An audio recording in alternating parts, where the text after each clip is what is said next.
বিসমিল্লাহির রহমানির রহিম। সুপ্রিয় দর্শক, আসসালামু আলাইকুম। আপনাদের পাঠানো প্রশ্ন নিয়ে আমাদের এই ভিডিও। আপনারা আমাদেরকে অসংখ্য প্রশ্ন পাঠান, সেখান থেকে আমরা সিলেক্ট করে এই ভিডিওটি তৈরি করেছি।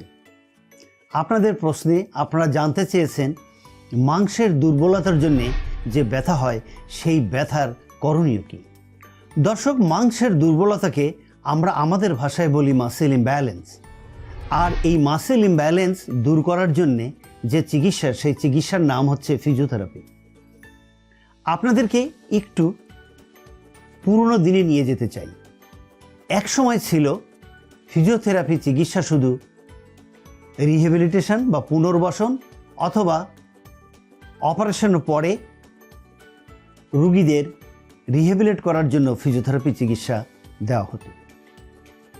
কিন্তু না, আজকের দুনিয়ায় ফিজিওথেরাপি চিকিৎসা দরকার হয় মাথা ব্যথা থেকে শুরু করে একদম পায়ের আঙ্গুল ব্যথা পর্যন্ত। যেমন মাথা ব্যথা, ঘাড় ব্যথা, পিঠ ব্যথা, কোমর ব্যথা, হাঁটু ব্যথা, গোড়ালির ব্যথা, কোমর ব্যথা। এছাড়াও যদি বাচ্চারা পা বাঁকা হয়ে জন্মগ্রহণ করে, সেখানে ফিজিওথেরাপি চিকিৎসা দরকার হয়।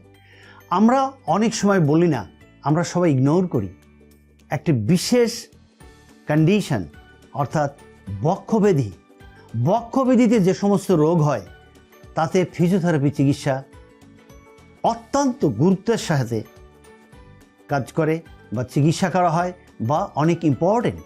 এছাড়া আমাদের দেশে খুব একটা প্র্যাকটিস হয় না আপনাদের ভিসারাল প্রবলেম, যেমন আইবিএস হয়েছে, আপনি ম্যানিপুলেট করেন, মোবিলাইজেশন করেন, আপনার আইবিএস চিরতরে চলে যাবে। এরকম অসংখ্য কারণ আছে। কানে ভোবো হয়েছে, ফিজিওথেরাপি চিকিৎসা নেন। মাথা ঘোরে, ফিজিওথেরাপি চিকিৎসা নেন, এক্সারসাইজ করেন। মুখ বাঁকা হয়ে গেছে, এরকম, ফিজিওথেরাপি চিকিৎসা নেন, এক্সারসাইজ করেন, ভালো হবে। আমি কত কন্ডিশনের কথা বলবো, অসংখ্য কন্ডিশন। সুপ্রিয় দর্শক, আমরা জেনে নিয়েছি ফিজিওথেরাপি চিকিৎসা, এক্সারসাইজ কত কত কত কত রোগের জন্যে দরকার। চলুন এবার আমরা একটু জেনে নেই মাসেল ইমব্যালেন্স বা মাসেলের দুর্বলতা কেন হয় বা কিভাবে হয়। দর্শক, আমাদের শরীরে 600-রও বেশি স্কেলিটাল মাসেল আছে, যে মাসেলগুলো আমাদের কথা বলতে, হাঁটতে, চলতে, বসতে সাহায্য করে। তা আমরা যদি অ্যাবনর্মাল মুভমেন্ট করি, ব্যাড পোস্চারে থাকি, এই মাসেলগুলো দুর্বল হয়ে যায়। সুতরাং এই মাসেলগুলো আমাদের সবল করতে হবে। এই সবল মাসেল করার জন্যে আমাদের ফিজিওথেরাপি চিকিৎসা বা এক্সারসাইজ দরকার।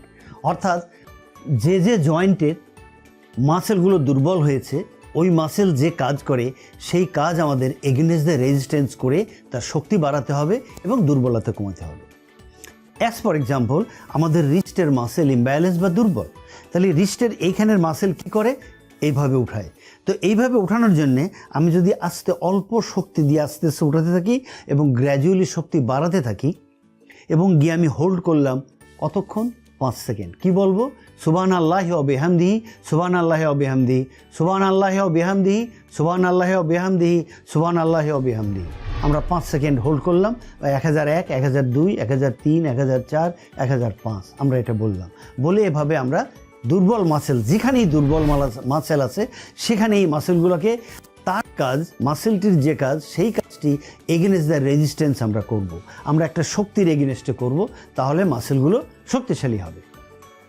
এরপরে এর সঙ্গে আমাদের অবশ্যই মনে রাখতে হবে প্রচুর পানি পান করতে হবে। যদি আমি ধূমপান করা যাবে না।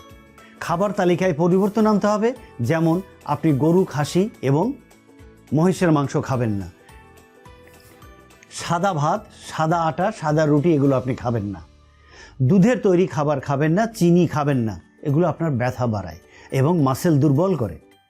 দর্শক, পৃথিবীতে এমন কোনো ওষুধ নাই, এমন কোনো মেডিসিন নাই যে মেডিসিন খেলে আপনার এই দুর্বল মাংস সবল হবে, টাইট মাংস লম্বা হবে, জয়েন্ট যে ডিসফাংশন হয়েছে এটা ফাংশন হবে।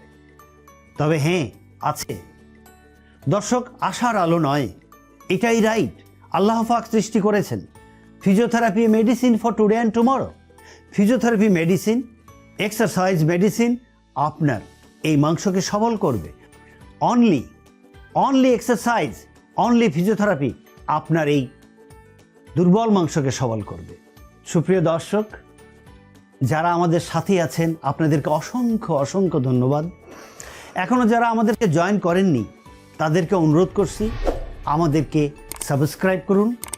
আপনাদের অসংখ্য প্রশ্ন আছে, এই প্রশ্নগুলোকে লিখে আমাদের কমেন্ট বক্সে পাঠিয়ে দিন। আপনাদেরকে অনুরোধ করছি আমাদের এই ভিডিওটিকে আপনাদের ফেসবুকে শেয়ার করুন। আল্লাহ পাক আমাদের সবাইকে এই শেয়ারের মাধ্যমে অনেক নিয়ামত দান করবেন।